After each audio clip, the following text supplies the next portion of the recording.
నాసదృశో విష్ణునా సదృశో వీర్యే సోమవత్ ప్రియదర్శన కాలాగ్ని సదృశ క్రోధే. క్రోధం కోపం వచ్చిందా కాలాగ్ని ఎటువంటిదో అటువంటి వాడు. క్షమయా పృథివీ సమహ. ఈ భూమికి ఎంత ఓర్పో రాముడికి అంత ఓర్పు. నిద్రలేస్తూనే భూమిని తంతాం, భరిస్తుంది. మలమూత్రాలు భూమి మీద విసర్జిస్తాం, భరిస్తుంది. ఉమ్మి భూమి మీద వేస్తాం, ఊరుకుంటుంది. పోనీ ఏదో పొరపాటున వచ్చింది వేరు. కావాలని ఒక రకమైన తాంబూలం వేసుకుని బొమ్మడమే ప్రయోజనంగా నెత్తురు కక్కుకునేవాడు కక్కుకున్నట్టు భూమి మీద ఎర్రటి మరకలు పడేటట్టు అదే పనిగా ఉమ్మి వేసేటటువంటి వాడిని కూడా భరించినటువంటి భూమాత యొక్క ఓర్పుని ఎంత స్తోత్రం చేయాలి నిజంగా. కాబట్టి అన్నం కావాలి, నాగలి పెట్టి అమ్మ గుండెల మీద చీరుతాం.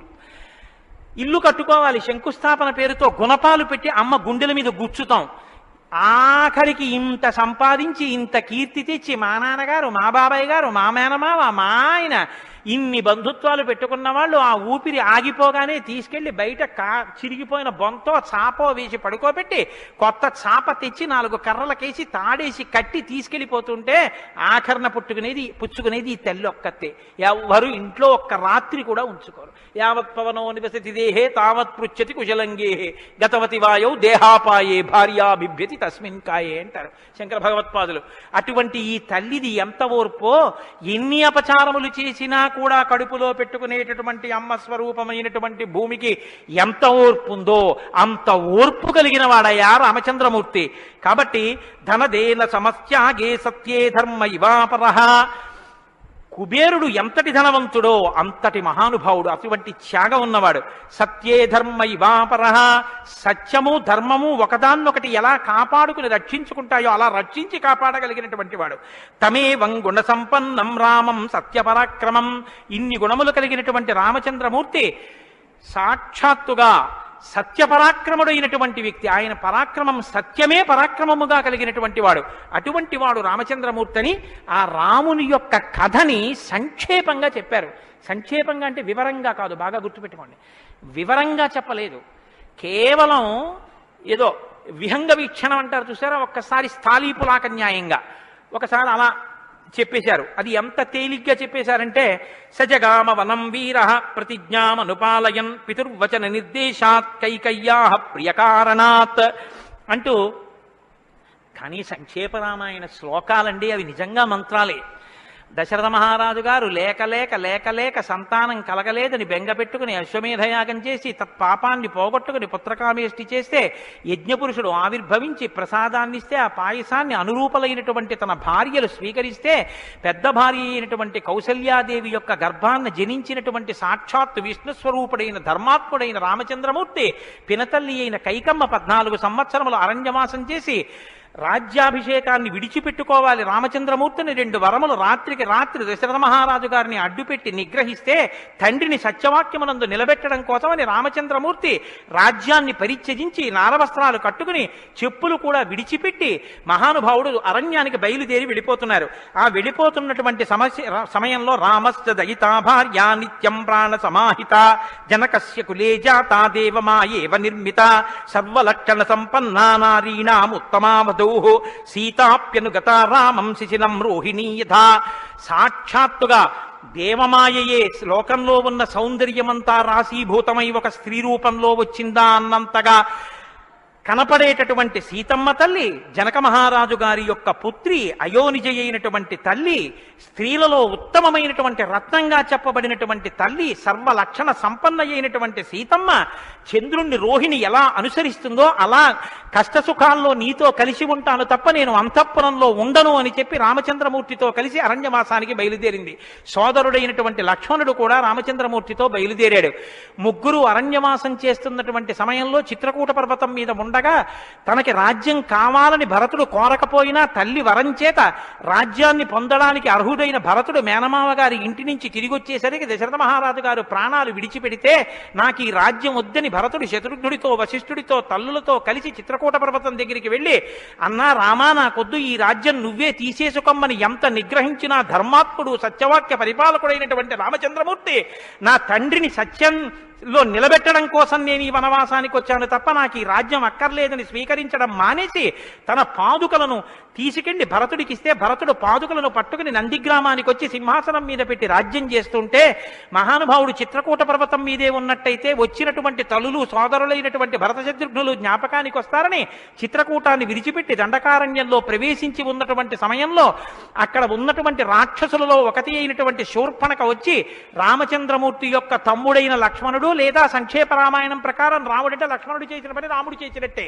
అందుకని రాముడి చేత ముకుచెవులు కోయబడితే ఆ శూర్పణక చేత ప్రేరేపింపబడిన కరదూషణాదులు త్రిశిరస్సు అనేటటువంటి 14,000 మంది రాక్షసులు రాముడి మీద దండెత్తి వస్తే తృణప్రాయంగా 14,000 మందిని నిగ్రహించినటువంటి రామచంద్రమూర్తి యొక్క పరాక్రమాన్ని శూర్పణక వల్ల తెలుసుకున్నటువంటి రావణాసురుడు అసూయతో సీతమ్మ తల్లి మీద మోహంతో సీతమ్మ తల్లిని అపహరించి తీసుకుని వెళ్ళిపోతే ఆగ్రహించినటువంటి రామచంద్రమూర్తి శబరిని దర్శనం చేసి తర్వాతి కాలంలో సుగ్రీవుడితో స్నేహం చేసి వారిని నిగ్రహించి దశ దిశలకి వానరుల్ని పంపిస్తే దక్షిణ దిక్కుకు వెళ్ళినటువంటి హనుమ సీతమ్మ తల్లి యొక్క జాడ కనిపెట్టి 100 యోజనముల సముద్రాన్ని దాటి ఈవలి ఒడ్డుకు వచ్చి రామచంద్రమూర్తికి సీతమ్మ క్షేమవార్త చెప్తే రామచంద్రమూర్తి నీలుని యొక్క సహకారంతో సముద్రానికి సేతువు కట్టి సముద్రాన్ని దాటి ఆవలి ఒడ్డుకు వెళ్లి లంకారాజ్యంలో వానర సహకారంతో రావణ కుంభకర్ణాది వీరులను నిగ్రహించి తిరిగి మళ్ళీ అయోధ్యా పట్టణానికి వచ్చి పట్టాభిషిక్తుడై 11,000 సంవత్సరములు ఈ రాజ్యాన్ని పరిపాలన చేసి రామరాజ్యం ఇలా ఉంటుంది అని చెప్పి లోకానికి చాటి చెప్పిన వాడయ్యా రామచంద్రమూర్తి అంటేనే సంక్షేప రామాయణాన్ని కథారూపంగా శ్లోకరూపంగా నారద మహర్షి వాల్మీకి మహర్షిగా ఉపదేశం చేశారు. ఉపదేశం చేస్తే సంతోషించారు. ఆ రామరాజ్యం యొక్క గొప్పతనాన్ని 4 శ్లోకాలు వినకపోతే మనం దోషం చేసిన వాళ్ళం అవుతాం.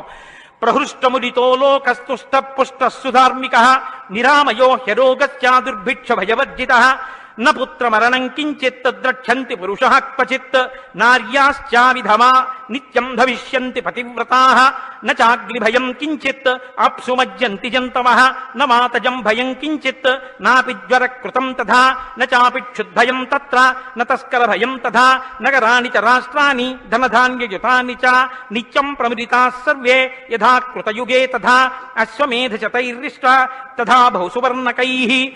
రామచంద్రమూర్తి రాజ్యం చేసేటటువంటి కాలంలో కొడుకులు మరణిస్తే పెద్దవాళ్ళైనటువంటి వాళ్ళు పిల్లలకి ప్రేతకార్యం చేయడం అన్నది లేదు. స్త్రీలు విధవలై భర్త మరణిస్తే జీవించవలసినటువంటి దౌర్భాగ్యం లేదు. అందరూ పసుపు కుంకాలతో భర్త చేతుల మీద వెళ్ళిపోయేవారు. ఎక్కడ అగ్నిభయం ఉండేది కాదు. జంతువులు నీళ్లలో మునిగి మరణించడం అనేటటువంటిది ఉండేది కాదు. వాత భయం కానీ, అనారోగ్యాలు కానీ, జ్వరాలు ఏర్పడడం కానీ, భయంకరమైన వ్యాధులు పటమరించడం కానీ, దొంగతనం కానీ, క్షుద్బాధ కానీ, ఆకలితో అలమటించడం కానీ, అశాంతి కానీ లోకంలో ఎక్కడా లేవు. అశ్వమేధాది యాగములను చేసి ఎంతో మంది బ్రాహ్మణులకి బంగారాన్ని దానం చేశాడు. గవాం కోట్యయుతం దత్వా బ్రహ్మలోకం ప్రయాస్యతి అసంఖ్యేయం ధనం దత్వా బ్రాహ్మణేభ్యో మహాయశాః. కొన్ని కోట్ల గోవులు దానం చేశాడు. కొన్ని కోట్ల బంగారు నాణెములు దానం చేశాడు. 10 వర్ష సహస్రాణి 10 వర్ష శతాని చ రామో రాజ్యముపాసిత్వా బ్రహ్మలోకం గమిష్యతి. రామో రాజ్యముపాసిత్వ, రాజ్యాన్ని ఉపాసన చేశాడు మహానుభావుడు. అంత గొప్ప పరిపాలన చేసి 11,000 సంవత్సరముల పరిపాలన తర్వాత బ్రహ్మలోకాన్ని చేరుకున్నాడు. ఇదం పవిత్రం పాపఘ్నం పుణ్యం వేదైశ్చ సంహితం. ఈ రామాయణ కథ ఉన్నదే, ఈ రామాయణ కథ పాపములనన్నిటినీ పోగొడుతుంది. ఇది వేదములతో సమానమైనది. యప్పటే రామచరితం సర్వ పాపై ప్రముచ్యతే. ఎవరు ఈ రామ కథని వింటున్నారో వాళ్ళకి సర్వ పాపములు తొలగిపోతాయి. సత్యం సత్యం పునఃసత్యం, ఇందులో అనుమానమేమీ లేదు. ఏతదాఖ్యానమాజుష్యం పఠన్ రామాయణం నరః. ఎవరు ఈ రామాయణాన్ని చదువుకుంటున్నారో వింటున్నారో వాళ్ళకి ఆయుష్యం నిలబడుతుంది, అపమృత్యు దోషం తొలగిపోతుంది.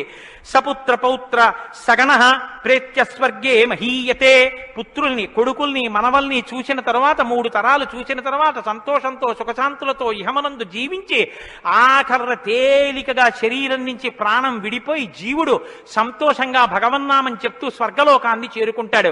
ఇంతటి గొప్ప అనుభూతిని, ఐశ్వర్యాన్ని అనుగ్రహించగలిగినటువంటి శక్తి కలిగినటువంటిది రామాయణం. కాబట్టి ఎల్లరూ ఈ రామాయణాన్ని చదువుకోవాలి, వినాలి, ధరించాలి అని నారద మహర్షి వాల్మీకి మహర్షికి చెప్తే తదేక ధ్యానంతో ఆ మాలామంత్రంగా వినపడిన సంక్షేప రామాయణాన్ని విని పొంగిపోయిన హృదయంతో తన్మయత్వంతో ఉన్నటువంటి వాల్మీకి మహర్షి యొక్క స్థితి దగ్గర ఇవాల్టి ఉపన్యాసాన్ని పూర్తి చేస్తున్నారు. రేపటి రోజున అసలు ఎలా ఆవిర్భవించిందో, తన్మయత్వంలో ఉన్న వాల్మీకి మహర్షి ఎలా బయలుదేరారో, రామాయణం ఎలా వచ్చిందో, ఏం జరిగిందో ఆ విషయాన్ని మీకు మనవి చేసి రామాయణ కథా ప్రారంభం చేసే అనుగ్రహాన్ని రామచంద్ర ప్రభు నాకు కృపచేయుగాక. రేపు ఖచ్చితంగా 6:30 కథా ప్రారంభం అయిపోతుంది. లేకపోతే 7 రోజుల్లో బాలకాండ పూర్తి కాదు. కాబట్టి మంగళాశాసనపరై మదాచార్య పురోగమై సర్వైశ్చ పూర్వైరాచార్యై సత్కృతాయాస్తు మంగళం. మంగళం కోసలేంద్రాయ మహనీయ గుణాత్మనే చక్రవర్తి తనూజాయ సర్వభౌమాయ మంగళం. ఉమాకాంతాయ కాంతాయ కామితార్థప్రదాయినే శ్రీగిరీశాయ దేవాయ మలినాథాయ మంగళం. కరచరణకృతం వా కర్మవాక్కాయజం వా శ్రవణనైనజం వా మానసం వా పరాధం విహితం వా సర్వమేత్తక్షమస్వా శివ శివ కరుణాబ్ధే శ్రీ మహాదేవ శంభో. సర్వం శ్రీ ఉమామహేశ్వర పరబ్రహ్మార్పణమస్తు. స్వస్తి. అయ్యా దయచేసి ఏమండి అందరూ ఒక్క నిమిషం కూర్చోండి. కలియుగంలో అత్యంత పవిత్రమైంది అని కదా నేను మీతో మనవి చేశాను రామనామం గురించి. శ్రీరామాయణం వినడం ఒక మహద్భాగ్యం. నన్ను నమ్మండి, నేను చెప్తున్నానని నేను చెప్పట్లేదు. జీవితంలో రామాయణం వినడం అనేటటువంటిది కొన్ని కోట్ల కోట్ల కోట్ల జన్మల తర్వాత లభించేటటువంటి అదృష్టం. అందున సంపూర్ణ రామాయణం బాలకాండ నుంచి పట్టాభిషేకం వరకు ఏకబిగిన మండల కాలం రామాయణం వినడం అనేటటువంటిది సంభవం అయ్యేటటువంటి విషయం కాదు. అది కేవలం పూర్వపుణ్యం రామానుగ్రహం ఉంటేనే సాధ్యమయ్యేటటువంటి విషయం. అటువంటి రామ కథ విన్న తరువాత మనం కేవలం లేచి వెళ్ళిపోవడం వల్ల ప్రయోజనం కన్నా రామనామాన్ని చెప్పి వెడితే చాలా బాగుంటుంది. రామనామం కేవలం రామ అనడం కన్నా పెద్దలు మనకు ఒక మార్గాన్ని ఇచ్చారు. రామ రామ రామ అని 3 మాటలంటే ఆ రోజున వాళ్ళు విష్ణు సహస్రం చెప్పిన ఫలితం. అది ఇంట్లో అంటేనే అంత ఫలితం ఇస్తే ఒక దేవాలయ ప్రాంగణంలో, అది జగద్గురు పీఠ ప్రాంగణంలో ఎంత శక్తివంతం ఆలోచించండి. అందుకే రామ రామ రామ 1000 ఎలా అవుతుందని మీకు అనుమానం ఉండొచ్చు. అక్షరాల్ని అంకెల్లోకి మార్చే సంప్రదాయం ఉంది. 2 మా 5 రామ రామ రామ అంటే 2 5 2 × 5 × 2 × 5 × 2 × 5 2 5 10 10 2 20 20 100 100 200 200 1000 సహస్రనామ తత్తుల్యం రామనామ వరాననే. కాబట్టి శ్రీరామ రామ రామ అంటే విష్ణు సహస్రం చెప్పి వెళ్ళిపోయినట్టు. కాబట్టి నేను మకుటం అంటూ ఉంటాను. మకుటం మీరందరూ కానీ నేను దానికి వివరణం ఒకటి అంటూ ఉంటాను. మీరు మీ అందరూ కూడా చక్కగాను రామనామము రామనామము రమ్యమైనది రామనామము అని మీరంటారు. ఉండండి ఉండండి, మీ త్వర చాలా గొప్పది. అలా అంటే రామనామము రామనామము రమ్యమైనది రామనామము అలా అన్నప్పుడు 3 మాటలు రామ రామ రామ అంటారు. మీరు ఎన్ని మాటలు అన్నారో అన్ని మాటలు విష్ణు సహస్రం చెప్పింది. పైగా మీరు ఒకటి గుర్తు పెట్టుకోండి, నేను పూర్తి విశ్వాసంతో చెప్తున్నాను. వ్యక్తిగత అనుభవాలు వేదికల మీద చెప్పడం నాకు ఇష్టం ఉండదు. శ్రీరామాయణం జరగడానికి అందరికన్నా ముందే స్వామి హనుమ వస్తారు. అందుకే రామాయణం చెప్పేటప్పుడు హనుమ కోసం ఒక ఆసనం వేస్తారు. ప్రచ్ఛన్న రూపంలో వచ్చి కూర్చుంటారు. అదిగో ఆ ఆసనం, అది రామచంద్రమూర్తి పాదాల దగ్గర ఖాళీగా ఉంచిన ఆసనం ఎవరికంటే హనుమ కొరకు. దాని మీద వారు కూర్చుంటారు. అందుకే పుష్పాలంకారంతో శోభింపచేస్తారు. ఆయనకి ఆ పూలహారం వేశాను. రామనామం చెప్తుంటే ఆయన ఇలా చూస్తూ ఎవరా రామనామం చెప్తున్నారో పొంగిపోతారట. రాముడు హనుమ ప్రీతి పొందేస్తారు. ఎంత అసలు సీతమ్మ పరవశించిపోతుంది. నేను మీకు ఇప్పుడే చెప్పాను, వాక్కు ఉన్నది ఒక్క మనుష్య జన్మకే. అది మన భాగ్య విశేషం చెప్పగలగడం. రోజు అలా అని మీతో నేనేం గంట సేపు చెప్పించను. ఒక్క 11 పర్యాయాలు అందులో నాకు ఏది అనిపించాలనిపిస్తే అవి అనిపిస్తూ ఉంటాను. నేను వివరణతో కూడిన మాట అంటాను, మీరు రామనామము రామనామము రమ్యమైనది రామనామము. నేను గొప్పకి చెప్పట్లేదు, మీతో మాట మనవి చేస్తా. నేను అయ్యప్ప స్వామి దేవాలయంలో సంపూర్ణ రామాయణ ప్రవచనం చేసిన రోజుల్లో ఇది అనిపించేవాళ్ళం. రామాయణం అయిపోయిన తర్వాత రామాయణం సీడీలు ప్రపంచవ్యాప్తంగా అన్ని దేశాలకి వెళ్ళాయి. అయితే అమెరికా నుంచి నాకు ఫోన్లు వచ్చాయి, గురుగారు ఒక్కసారి వినండి అని. వాళ్ళు ప్రతిరోజు రామాయణం వినేటప్పుడు ఖాళీ కుర్చీ వేసి టేప్ రికార్డర్ పెట్టి 6:25 అవుతుంటే కోటేశ్వరరావు ఉపన్యాసానికి వస్తున్నారని భావన చేసుకుని వాళ్ళు టేప్ రికార్డర్ ఆన్ చేసి ఉపన్యాసం వినేసి నేను చెప్తుంటే వాళ్ళు రామనామం చెప్తూ అమెరికాలో వాళ్ళందరూ కలిసి పట్టాభిషేకానికి ఊరేగింపుగా ఉపన్యాసంలో ఎలా చెప్పానో అలా వెళ్ళి పట్టాభిషేకం చేస్తూ వాళ్ళు ఫోన్లో నాకు వినిపించారు. ఎందుకని అంటే నేను సముద్రం దాటి రాను అన్నాను. అందుకని నేను వెళ్ళలేదు పాపం చూడ్డానికి. కానీ ప్రపంచంలో ఎన్ని దేశాలలోనో అలా చెప్పుకుని ఎన్ని కోట్ల రామనామం జరిగిందో, ఎన్ని చోట్ల పట్టాభిషేకాలు జరిగాయో. మళ్ళీ ఆనాడు సంపూర్ణ రామాయణం చెప్పించాడు రామచంద్ర ప్రభు. ఈనాడు మళ్ళీ గుంటూరు శారదాపీఠంలో చెప్పగలుగుతున్నాం. కాబట్టి మీ అందరూ కూడా చక్కగా భక్తి శ్రద్ధలతో చెప్పండి. ఒక సంప్రదాయానికి దీన్ని ఆవిష్కరిస్తున్నాం.